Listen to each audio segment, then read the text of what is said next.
What up, everybody? It's your boy Harrison. It's been too long, but when it's time, go ahead and pick up the podcast and start going back in. You know, had to go ahead and talk about Colts, man. These boys let me down. What a year, man. We had Super Bowl aspirations at the beginning of the offseason. If it wasn't gonna be Super Bowl, we're at least gonna make the playoffs, man. Come on now. And then what do we get? We get the most turnover prone QB in the league because Matt Ryan just ain't the answer. Our O line falls completely apart.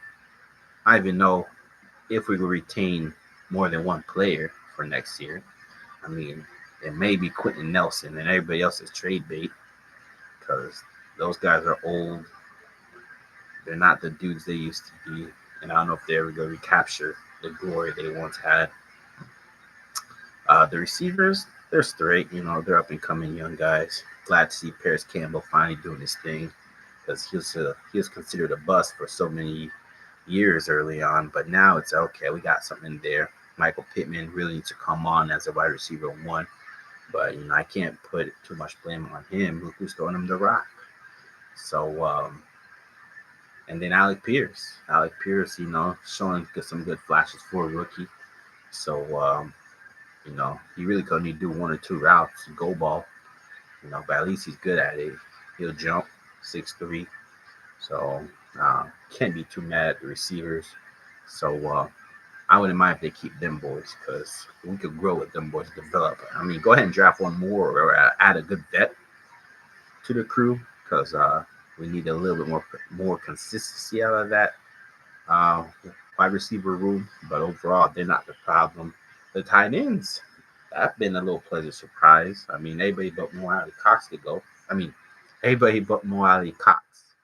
But Mo Alley Cox could go because he's getting paid what, 8 million a year for what?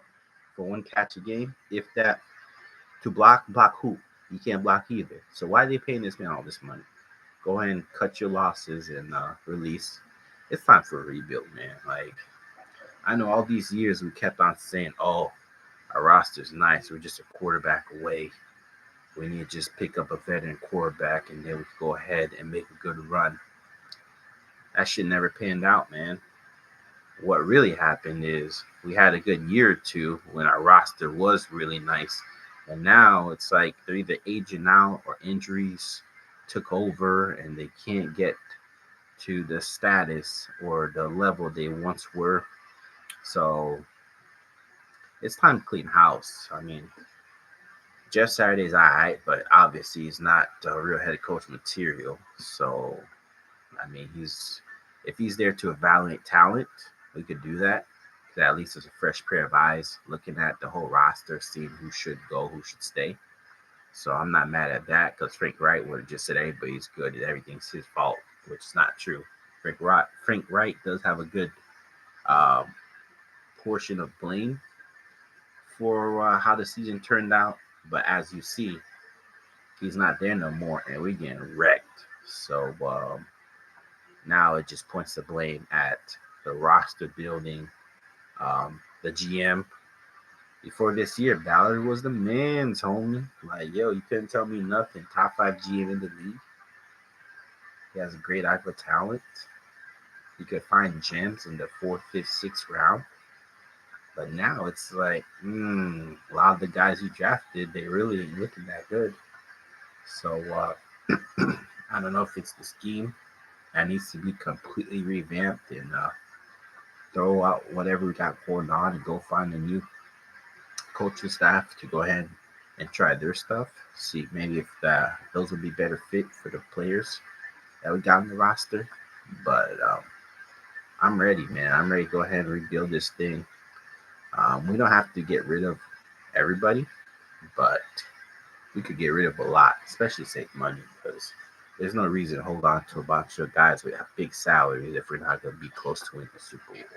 Might as well let a bunch of young guys uh, get in there and grow, and then we'll see what we have moving forward. So, Start with the position groups, man. Let's start with O line.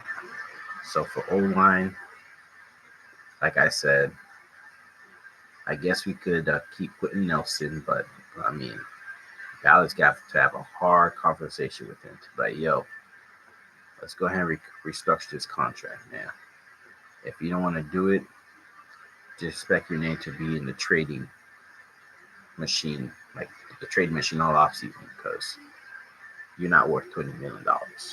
Maybe at a point in time you were for the first 3 or 4 years in your career, but now he's a good guard, but he ain't worth $20 million, so he could get up out of there. But if he wants to agree to make him earn the salary he gets moving forward by having some kind of stipulations or bonuses, I'm cool with that. But he shouldn't just be getting $20 million off you every season. Next, Ryan Kelly. Go ahead and trade that man out. Go ahead and trade him. Someone might give you something for him, maybe a third round draft pick. Maybe trade him in to go along with picks to get a better pick back. I don't know if we can get a player back, but if you can find a promising young player on a cheap salary, go ahead and do that too. Because he's just been taking steps back. So it's about time. Get rid of the old guys, get some new fresh blood in there. Plus his backup is decent, So we could ride out with that, especially if we're gonna be rebuilding, because we're gonna need to get a young QB anyway. So ain't no reason to have a veteran center in there who's barely holding it together. Go ahead and get him up out of there and see if someone else will scoop him off the roster. I guess Bernard Raymond is aight.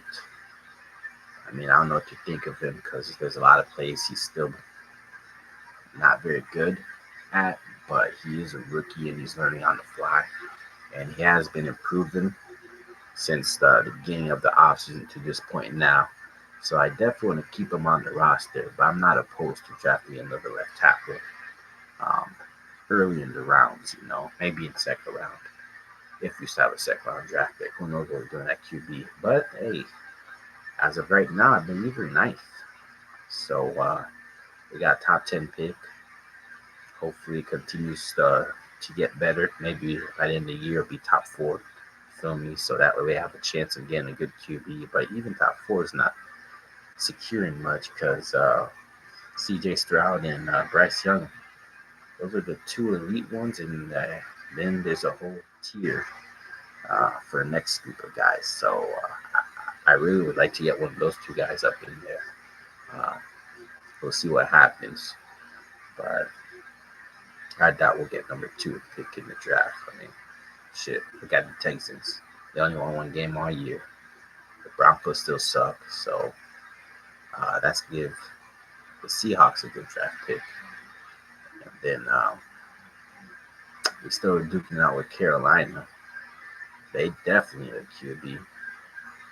And I'm forgetting another team that needs a QB that's going to be in the mix too. So, yeah, I doubt we'll get one of those 2 guys, but who knows? Stranger things have happened before. It would be nice to get a Bryce Young up on the squad, for the future. But back to the O line. We could go ahead and, thinking Wolf Fries. Yeah, backup left guard. Oh no, backup right guard. So he can stay on the roster, but we go ahead and draft another guard. See if we get a better right guard for the future. Because he's alright, but I don't think he's the answer either. Matt Pryor could just get cut after this season. I don't need to see him in a Colts uniform anymore. We're done with that experiment. Braden Smith. I can't be too mad at Braden Smith. Yeah, he had some inconsistencies. He is getting paid a good bit of money. I think it's like $17 million a year. So he's getting paid a fat salary too. If a team offers up a good trade, he could be up out of there too. If not, we'll hold on to him because it's not like he's old. It's not like he's terrible. It's just that we thought we had a better player at that position, but At this point, I'm ready to say he's just above average. So he's not great. He's not a Pro Bowler. He's not terrible, but he's above average. He'll get the job done for the most part. Might have a few mishaps here and there, but throughout the course of the game, he won't be the reason the O line stinks. So yeah, those are your five stars right there. Quentin Nelson, Ryan Kelly, uh, Will Fries, Braden Smith, and Bernard Ryman. So out of that group, maybe bring back Ryman, Nelson, and Smith. Kelly could go, Fries go to the backup. So it's not a total turnover. I mean, we definitely need to draft some good old linemen during the offseason. Definitely assign some good free agents. That way, we can mix and match a little bit to get a more consistent um, five in there. Because, like I said, well, I know we got in Raymond, and Braden Smith is serviceable, and Quentin Nelson needs to get back to Quentin Nelson. He needs to do Quentin Nelson things if he wants to stay on the squad. So that's where I'm at with the O line. With the D line, I like the D line. I mean, I wish we could do a little better on the run, um, like run pressure, because Yannick Ngakwe, it's not very good against the run. Um, the other guys are, so it's like you can't have everything because you got Quiddy Pay back there, who's a beast. So definitely got to keep that man. DeForest Buckner, beast. Grover Stewart, beast. So 3 out of 4 ain't bad. Can't complain too much. So if we could find the fourth end, that could be a uh, great at the run and pretty good in the pass. Then if we could keep Ngakwe for a reasonable contract, I'm good with that. But we ain't paying an arm and a leg for that man because it's not like he's a big time pass rusher every game. He comes through every now and then. But when you expect him to dominate, he's not really doing that. But I think he got about 8 sacks so far in the season. So I think maybe even 9, 8, 9, somewhere in that range. So it's all right. He's doing his job. He's coming through. We expect around 8 to 10 for the year. So it looks like he's going to hit those numbers. So the D line's looking pretty good. I give it a solid B. Not a B plus, but a B. It's a nice D line. It could get better. Linebacking core, I'll give that B plus because we don't even have Shaq Leonard. You know, so Bob Okereke or Okereke, Bobby Okereke is solid. You know, he's not a Pro Bowl linebacker, but he is reliable. He gets the job done for the most part. I have seen him miss some tackles here and there. I have seen him get blown by few receivers here and there, but he ain't supposed to be covering receivers anyways. And for the most part, I like him. If we could bring him back, let's do it. But if he's gonna cost the arm and the leg, let him go.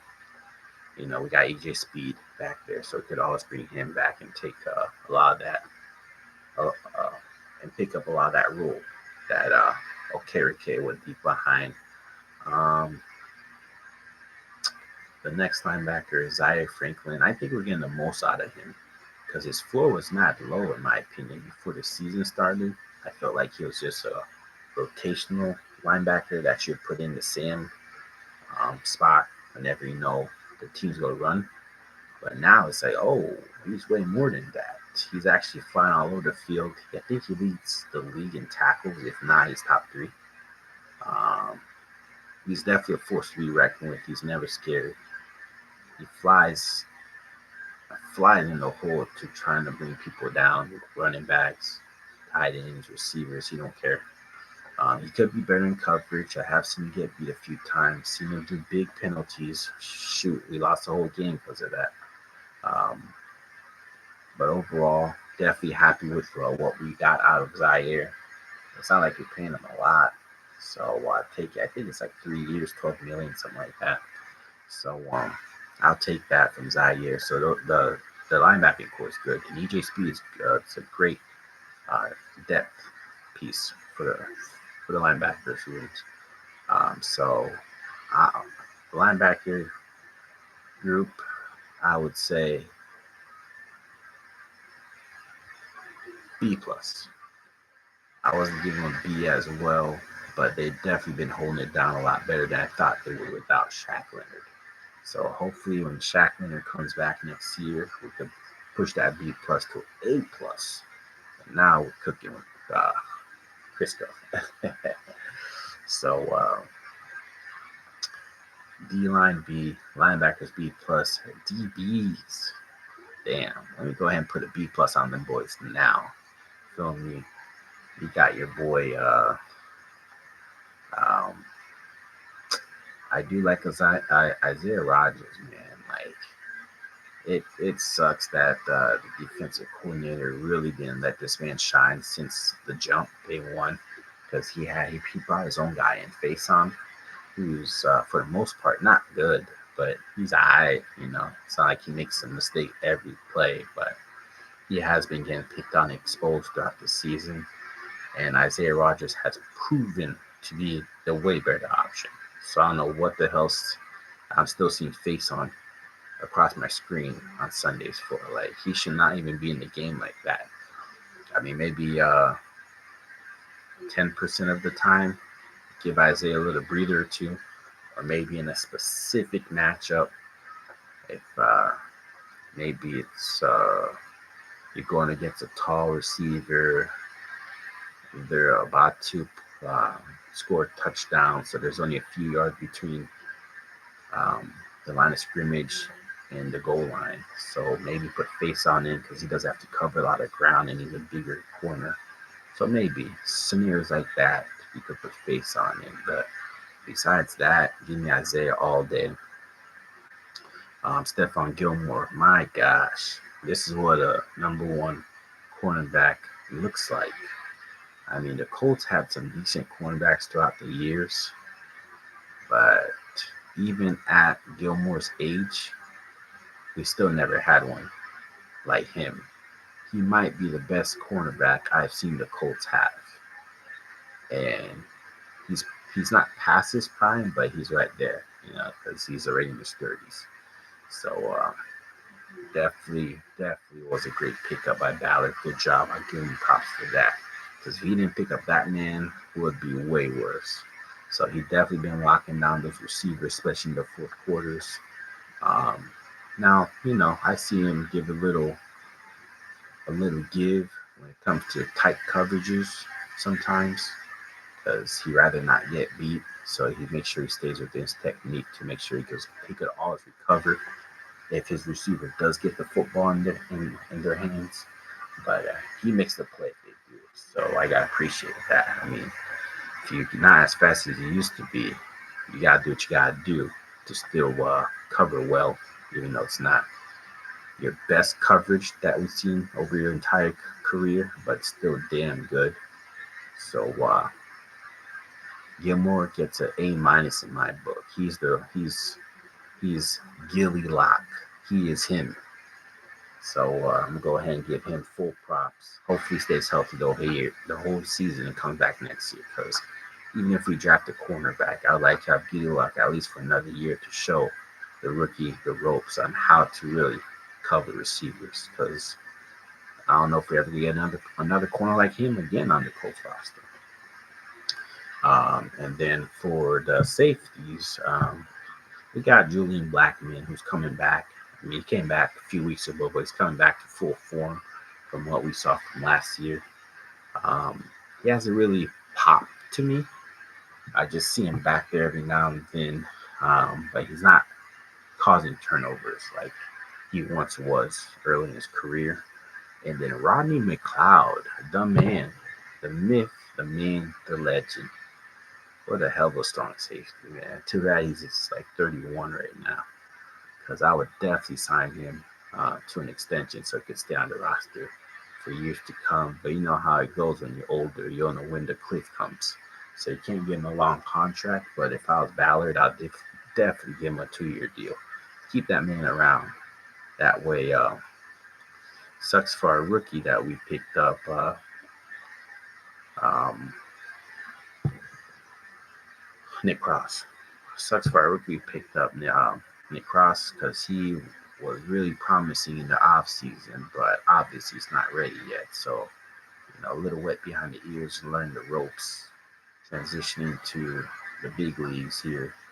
He's not in Maryland anymore, So definitely has a huge adjustment period, and he has plenty of time. He's mad young. I think he was 20 years old when he got drafted. So the guy has his whole career in front of him. So go ahead and give me McLeod now, so I can make sure we're not messing up big plays. Because that's the last thing we need to see is blown plays and guys just gashing us for deep throws. So hopefully Nick Cross is learning, soaking it all in from all these vets he got playing in front of him. So when it's his time, he starts shining.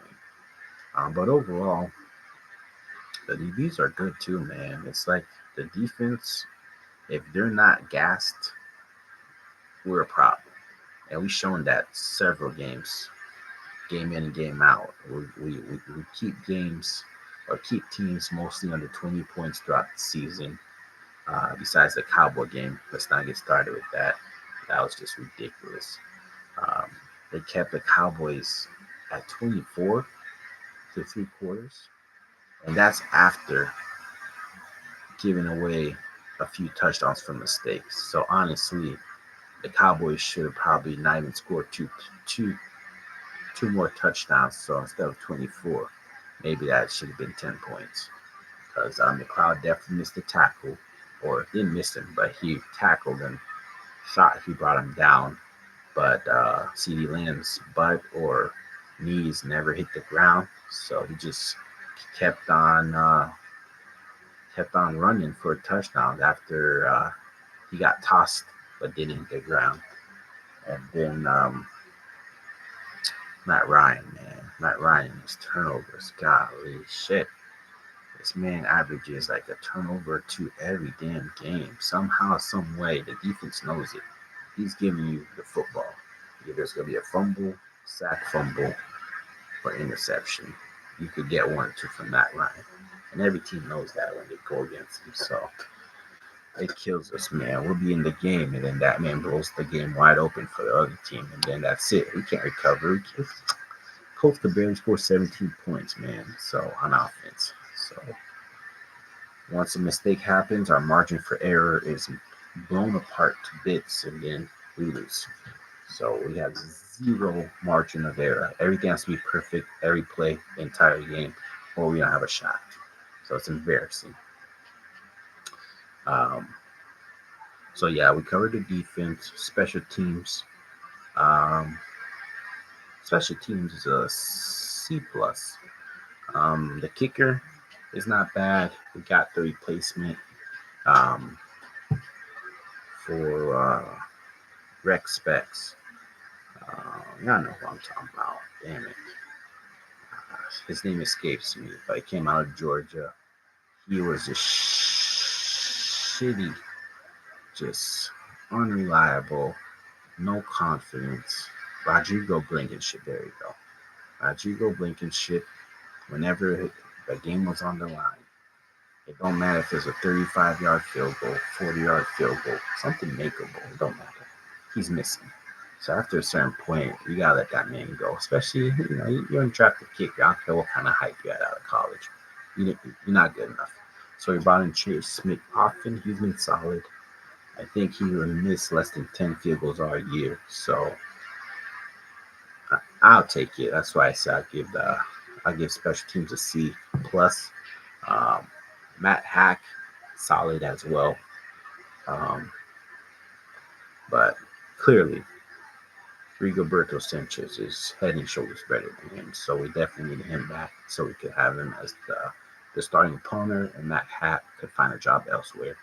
And then Chase McLaughlin, I don't know. Maybe you could keep him around for next year, or just keep your eyes open, see if you see a better prospect for the kicker, because Chase McLaughlin's solid, but he's not special.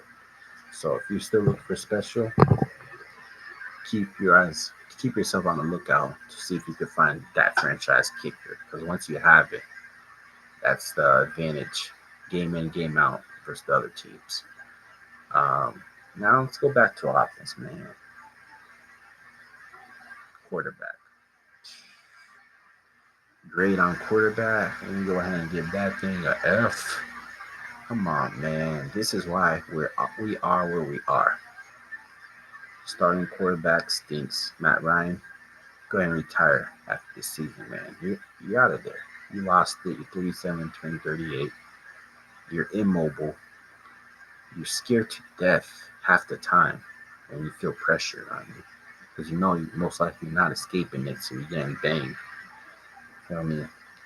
Hit across the head 3, 4, 5 times a game. So he starts getting gun shy. He misses guys. The flats are open half the time throughout the game, but he seems like he doesn't know what the flats are because the running backs or tight ends never get a pass when they're chilling the flats when nobody's covering them. The man can't throw the football 40 yards anymore. When he does, it has to be a running start. And who knows if it's going to be a completion or not because the ball's in the air so damn long. The defense usually has time to recover to at least deflect it so it gets knocked down or it's a iffy pass. So, and then the middle game, the intermediate game, that's all he has. That's what he lives off of, and the defense knows it. So DBs, linebackers, they're always creeping up. There's no reason to go line up 12, 15 yards downfield if you're DB. You creep up because you know it's going to be a quick slant, a quick hook, or in or outright, something short of screen. So you try and blow that thing up or make a play on the ball, fumble, reception, whatever you got to do to make sure you keep the offense at bay because, nobody's really getting behind you if they do. Matt Ryan's not looking their way. So it's all decoy shit for the most part. Every now and then, Alec Pierce will rip off a catch or two in the game. That's about it. So F for the quarterbacks because Nick Foles, haven't seen him play, but he must suck that bad where he doesn't even get a shot. Ellinger, garbage. Just give that man a clipboard. I don't need him. I mean, people want to see him finish out the year, get more of an opportunity, but I've seen enough. He's not that guy. So he looks like he's a great locker room guy. Great like a practice squad quarterback because he's mobile. Um, the arm talent's not really there. The arm strength is definitely not there. So D plus prospect. Feel me? He's not an F. I'll give him a D plus. So altogether, the quarterback room is an F because Nick Foles D minus. Even though I haven't seen him play, D minus because he feels good he'll be playing by now because we don't have a good option at quarterback. So overall, F for the quarterbacks, running backs. Damn, got it. Can't believe we're going there. Running back used to be A plus last year. Jonathan Taylor was the man's homie. You see JT get out the way because you might get ran over. And if you get out of the way too much, he leaves you behind. DBs can't catch him. So he was a problem last year. And then this year, I guess I could kind of blame it on the offseason. They were not running him. Frank Wright thought we don't need to even worry about practicing on the run game. We got JT.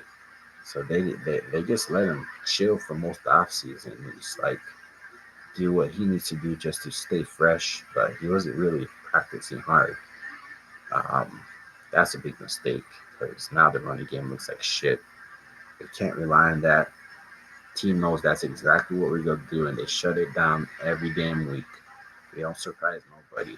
In the plays that the offensive coordinator does, Parks Frazier, it's so predictable, man. I thought we had a young coordinator in there that's going to spice things up and start pulling out plays we haven't seen during the Frank Wright era. And it looks like Frank Wright's still the one calling the plays. Bunch of garbage, man. It's like they're so predictable. First down, I know to run up the gut. All right, so the defense just packed the box. So there's nowhere to run. The O-line doesn't know what the hell to do because there's so many defensive guys coming in there. So they'll try to block one, but two guys are sprung free. They sprung loose, so they're knocking Jonathan back a yard or two. The backup running backs, I give Dion a straight. I like Dion because he's a good receiving back. So I like Dion. I give him a good solid C plus as a running back. Jonathan Taylor. Shit, Jonathan. Damn. I didn't want to do it to you, but damn. Alright, I ain't gonna do it to you. I'll give you a B minus, dog. This is a couple of games. He still got 70, 80 yards. So it's okay. He's showing up to work, but it's not the 150 yards that we're used to. So, but it's not his fault. If you have no offense, the receivers are not scaring anybody. Tight ends are hit and miss. So of course the running back's what's left. So the defense knows that. So they make sure they stop the run and force Matt Ryan to pass, and that hasn't proven to work. So for now, JT gets a B minus. At least it's not a C, because that's what I was thinking about. I'm like, damn, I can't give him the same grade as Dion, so we'll give him a B minus. But I keep that damn sure could drop to a C with those fumbles he keep doing. So he needs to tighten up on that, because we be in these games thinking, all right, we might steal one, and then boom, JT with the fumble, turnover. Every team got the ball and they start marching. So overall, running backs C plus. Yeah, comfortable with that. C plus. Because, I don't know about Zach Moss. They give him a bone every now and then, so whatever. He's alright. He hasn't messed anything up, so C plus. And then, so I got quarterbacks with F, running backs with C plus, receivers.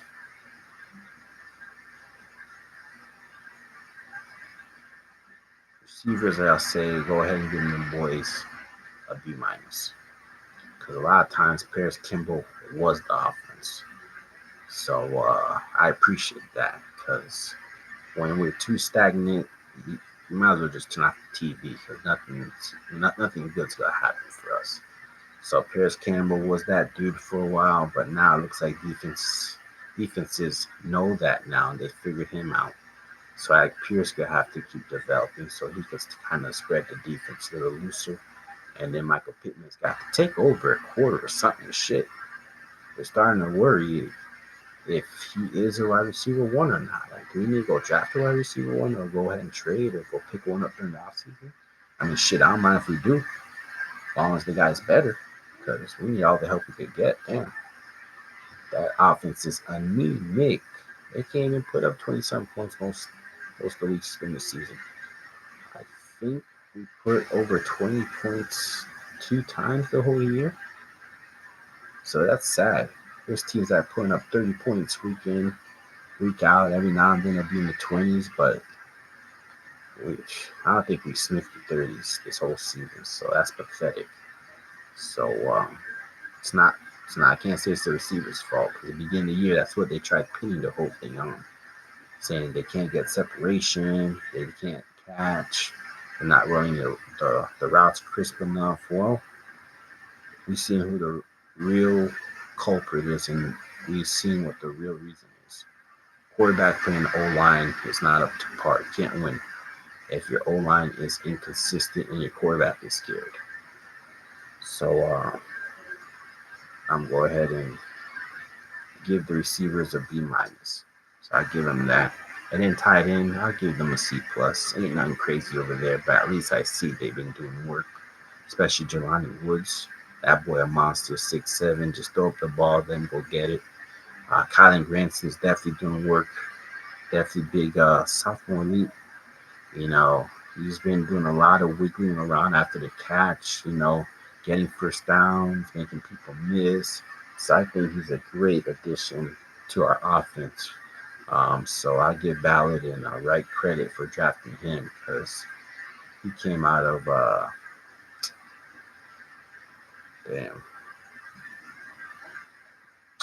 small college.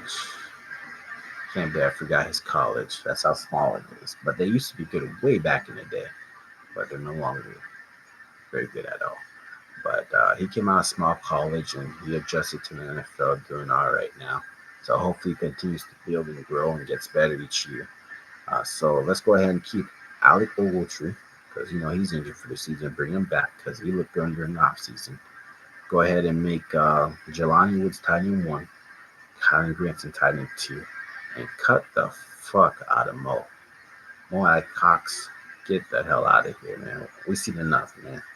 He's not that dude. That's it. He's not that dude. The one pass you got last week, you dropped and fumbled, gave it to the Cowboys for a touchdown.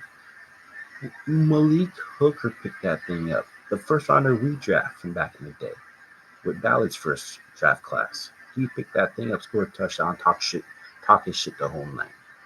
So go ahead and cut Mo Alley now. I don't even need him finish the roster though.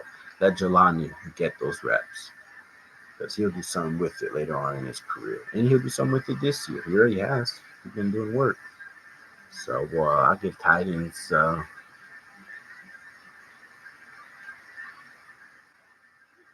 I'll still give him a C plus because it's not like it's stellar and it's hit or miss.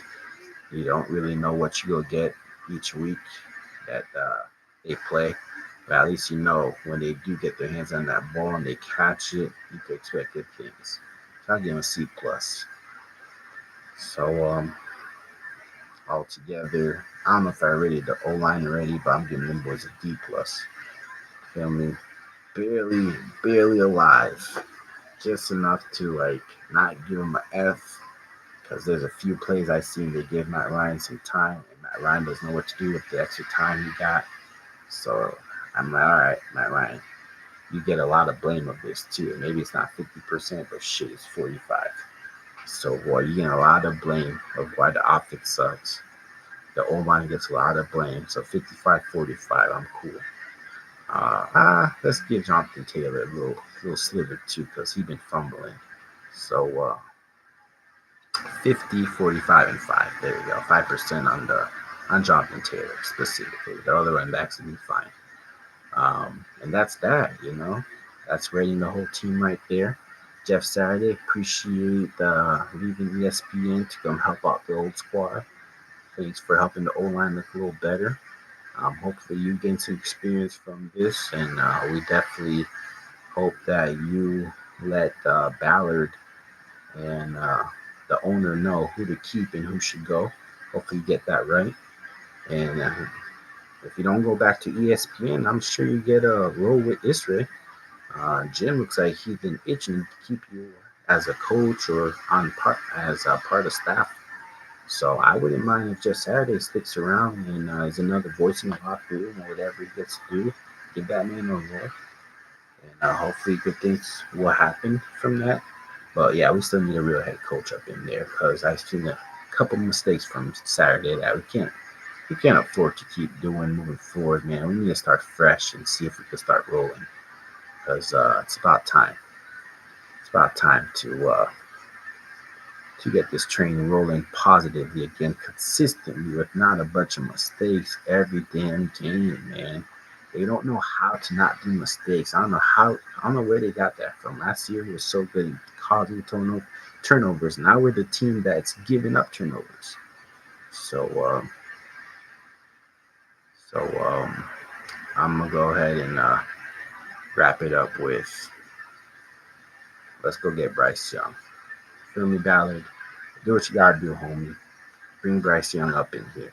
I like him better than CJ Stroud, honestly. So bring Bryce Young up in here. Let's turn over the franchise to a new franchise QB. You know, one of them Alabama boys, see what they got. And hopefully good things happen because our offense is young enough to keep our pieces and move forward with Bryce Young. And then our defense, that's where we got a lot of older guys. So I don't know what Ballard's going to do there, but he got to put some miracles out of his ass. And pay fucking free agents, man. Come on, what we doing here? That's the biggest beef and gripe with Ballard. It's not like he can't draft. He's a great analyst in drafting and picking players, but the guy don't want to pay anybody. It's pulling teeth for him to go ahead and write a check to get some good big-time players up on the roster. So hopefully it'll be better days. I can't say that it will be, but I'm hoping for the best. Hopefully it'll be a quick turnaround, and next year we'll be a playoff team. You know, he could dream and hope. But until that happens, I'm gonna just don't. I'm just watching the games with no expectations, moving forward. Because with all these losses that we've been accumulating, I mean, the losses don't sting as much as they used to. So now it's like, okay, they're expected. I'm used to it. That's what's going to happen. We stink. It's time to go ahead and fix this whole team and see what happens in the future. So I'm gonna have to start putting some podcasts out again. You know, for a while I went on a hiatus. A lot has changed in life. I got a baby now, so there's a lot of adjustments. But I had to squeeze this podcast in here, man. Too much been going on with the Colts to go the entire year without checking in and letting y'all know the real on what's going on with the squad. All right, till next time, it's your boy Harrison. Tune in and have a good one. Peace.